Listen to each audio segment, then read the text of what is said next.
Assalamualaikum warahmatullahi wabarakatuh. Saya Wahyu Masyarakat Fashion Binoto, perwakilan dari kelompok 1 akan mewawancarai salah satu batik dari Lasem, yaitu Ningrat Batik Kayu. Siap. Bapak perkenalan dulu pertama kali. Perkenalkan, saya Pak Rifai, owner Ningrat Batik tulis Lasem yang dialamatkan di Desa Sumedra, RT 2 RW 8, Kecamatan Lasem, Kabupaten Kendal. Baik Pak, untuk saya akan menyampaikan beberapa pertanyaan. Yang pertama adalah pertanyaan, apa pengertian batik Lasem itu sendiri? Batik Lasem itu tentu tidak lepas dari tradisi batik tulisnya. Batik tulis Lasem. Jadi kalau bicara tentang batik tulis itu ya Lasem. Karena di Lasem ini tidak ada batik cap atau batik printing. Artinya pelaku usaha di Lasem ini tidak memproduksi cap dan tidak memproduksi printing. Kalau toh ada cap dan printing, itu bukan produksi orang Lasem, produksi orang di luar Lasem. Pertama. Yang kedua, batik Lasem ini bagian dari batik pesisiran. Jadi disebut juga dengan batik pesisiran. Terlebih batik tulis Lasem ini dipengaruhi oleh budaya Cina. Jadi ada alkulturasi budaya Cina. Dari sisi mana? Dari sisi motif dan dari sisi pewarnaan. Motif contohnya ada motif-motif yang menuansarkan budaya tradisi Cina seperti buhong, bunga pioni, bunga teratai, kilin, naga, dan masih banyak lagi. Kalau dari sisi warna, identik dengan warna dari daratan Cina, itu terkenal dengan warna merahnya. Cino kan warnanya merah. Dan di Lasem ini juga terkenal diaplikasikan di selembar kain batik tulis Lasem.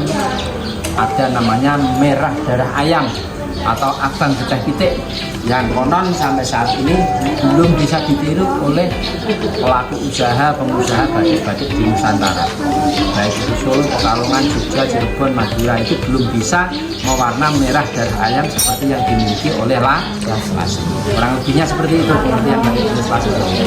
Baik Pak, terima kasih. Jadi sekaligus menjawab pertanyaan motif-motif yang tadi disebut.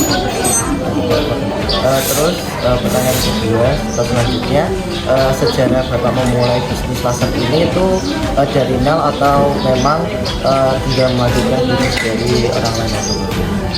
Berangkat bicara tentang Ningrat Batik Tulis Lasem ini diawali ketika Pak Rifai itu tidak menjabat sebagai kepala desa, perda dari kepala desa. Jadi dulu itu Pak Rifai di 98 sampai 2007 itu menjabat kepala desa di Desa Pohlanda, Kecamatan Panjur, Kabupaten Kendal.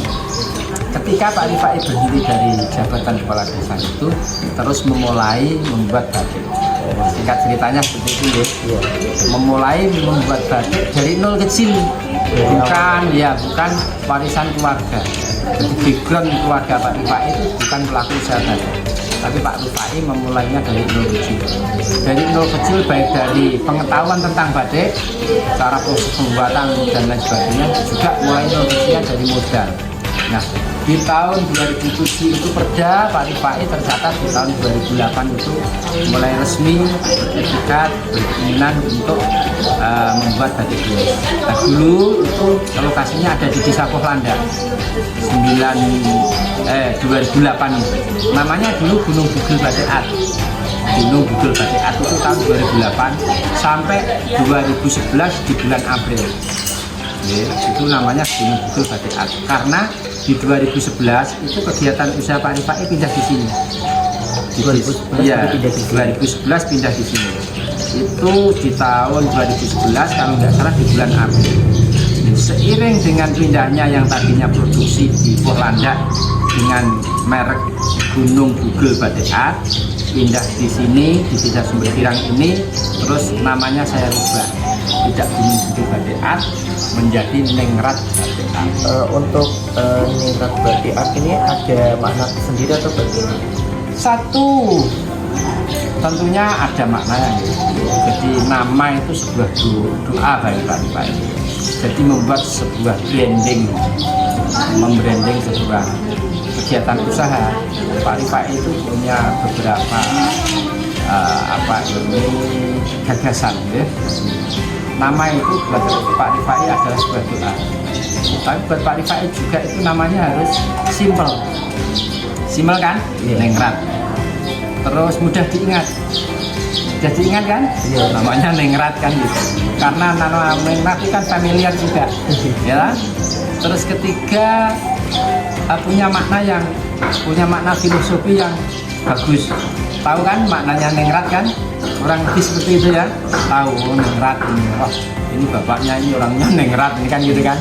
Jadi di situ harapan Pak Rifai itu mudah dikenal, ya, tidak mudah dilupakan, ya, juga punya makna filosofi yang mendalam, yang bagus, yang punya nilai arti yang tinggi. Okay. Baik Pak, selanjutnya itu saya lihat di sana juga ada cara pembuatan batik.